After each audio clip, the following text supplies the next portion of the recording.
Fala pessoal, tudo bem? Sejam todos muito bem-vindos ao canal Exatas. O vídeo de hoje ele vai ser um pouco mais prático. Eu estou aqui com uma fonte na bancada com uma máquina de solda inversora de eletrodo, uma máquina comum. E o objetivo do vídeo de hoje vai ser apresentar alguns blocos principais aqui dessa máquina. Não vai ser de ensinar a consertar, mas conhecendo alguns principais blocos você pode se aventurar a consertar essas máquinas, correto? Então vamos lá. Vamos começar pela entrada. Aqui eu tenho a entrada de tensão que entra nessa chave e a partir dessa chave ela vem para alimentar a máquina. Então aqui eu tenho os dois cabos de tensão alternada que vêm da rede. Aqui entrou a tensão. A partir desse ponto, ela é retificada por essa ponte retificadora. Aí então eu tenho uma tensão contínua pulsante e essa tensão contínua pulsante ela é filtrada por esses capacitores. Ou seja, esses capacitores aqui, a responsabilidade dele é de diminuir o ripple dessa tensão que é retificada aqui por essa fonte retificadora. Eles são maiores porque a fonte ela demanda bastante corrente, então eles têm que ter carga para suprir a demanda da fonte. A partir do momento que eu tenho a tensão contínua aqui nos terminais, nós vamos para outro bloco, que é o bloco que vai transformar essa tensão contínua aqui numa tensão alternada. Então você pega a tensão alternada, transforma em contínua e depois em alternada de novo. Mas por que você faz isso? Nós vamos entender mais à frente. Então aqui eu tenho chaves. Você vai transformar a tensão contínua em tensão alternada por meio de chaves. Você vai abrir e fechar chaves de forma sistemática numa ponte H aqui no caso. Por quê? Aqui tem uma ponte H. Você pode observar que aqui você tem 4 IGBTs. As chaves aqui são IGBTs. Né? Então eu tenho um aqui, outro aqui, outro aqui e outro aqui. Esses IGBTs posicionados em ponte H, eles vão chavear aqui esse pequeno transformador. Por que esse transformador aqui é tão pequeno assim, já que a máquina fornece bastante corrente? É pelo fato de que, como eu faço a entrada de tensão nele em alta frequência, quanto maior a frequência, menor o tamanho do transformador, porque são materiais diferentes, né? Porque você precisa, inclusive, de um transformador menor, porque um transformador maior teria maiores perdas, né? Um transformador convencional, na verdade, com aço silício, igual a gente costuma ver aquele transformador de potência de subestação. Então é por isso que eu tenho que pegar a tensão alternada, contínua e depois transformar em alternada de novo, porque aqui eu tenho alta frequência que me possibilita usar esse camarada aqui para fazer bastante serviço. Né? Então essa tensão alternada que é chaveada aqui, ela vai ter 3 níveis, que é um positivo, um zero, porque é o ponto onde fica o dead time para não ligar, porque o GBT ele não fecha de uma vez, então eu tenho que ter um tempo morto para possibilitar um fechar e outro abrir, para mudar o sentido da corrente na ponte H. Né? Então aqui tem a entrada da tensão alternada na bobina primária e sai alternada da bobina secundária. Só que como a inversora ela solda em tensão contínua, eu preciso novamente de ter mais uma etapa de retificação. A etapa de retificação é feita por esses diodos. Aqui eu tenho 3 diodos aqui, olha.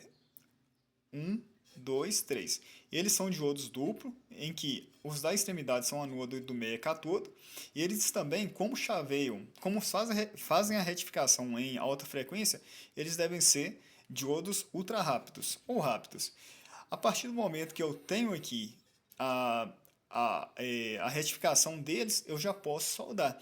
E então ela vai e passa dos diodos para os terminais positivo e negativo. É simples assim, né? Mas aí, aqui eu tenho algumas etapas. Por exemplo, aqui nós já observamos os blocos principais, hein, que é entrada, retificação, o chaveamento para chavear em alta frequência, a transformação, porque aqui sai por volta de 300, vamos supor que você liga em 220, sai por volta de 300 volts. Então, esses 300 volts, eu não vou habilitar ele na saída 300 volts. Então, esse transformador aqui que vai reduzir de 300 para a faixa de 70.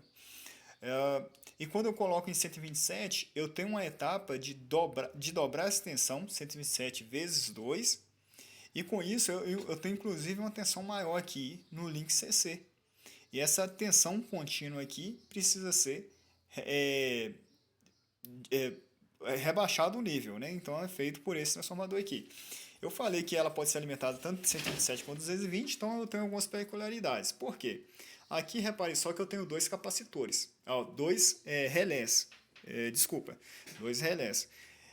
Então quando eu ligo ela em 220, só um relé fecha, mantendo assim a ponte retificadora na configuração de onda completa. Só que quando eu alimento em 127, a ligação com a ponte retificadora e os capacitores e ligando é feita um dobrador de tensão habilitando os dois relés. Então, assim, quando eu ligo 220, somente um relé é habilitado. Quando eu ligo 127, os dois relés habilitados, fazendo assim um dobrador de tensão. Então esse é um ponto importante de observar. Aí aqui, por exemplo, a tensão ela entra também, né? Esses relés aqui eles são normalmente 24 volts. Aqui no caso aqui ele é de, deixa eu verificar, esse relé é de 24 volts. Então eu preciso ter uma etapa de fonte chaveada para transformar a tensão que entra aqui para 220 volts. Então aqui nós temos aqui, olha, essa etapa aqui, nós temos uma entrada, né, com o transformador aqui, que serve para, na verdade essa placa aqui, ó, que serve para chavear o transformadorzinho para fornecer os 24 volts. Então aqui eu tenho a etapa de fonte chaveada nesse meio. Inclusive essa placa aqui, ela também é responsável por fabricar o sinal, não é bem um PWM não, mas ela sintetiza o sinal para fazer o chaveamento dos IGBTs. A partir do momento que o sinal é fabricado aqui, ele vem aqui para esse transformador, para o primário desse transformador. Então repare aqui que aqui está deixa eu verificar, aqui está o primário desse transformador e aqui eu tenho o secundário. O secundário tem dois enrolamentos,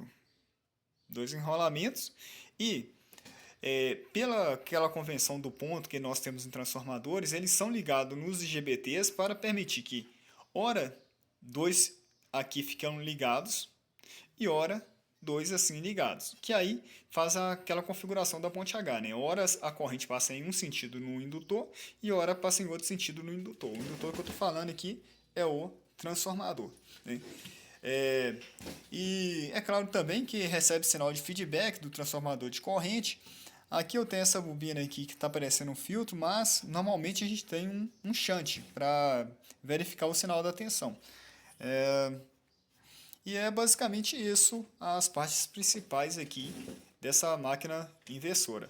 Espero que curtam o vídeo. Se curtiu, pense em dar o like aí no vídeo e se inscrever no canal. Então até a próxima, pessoal.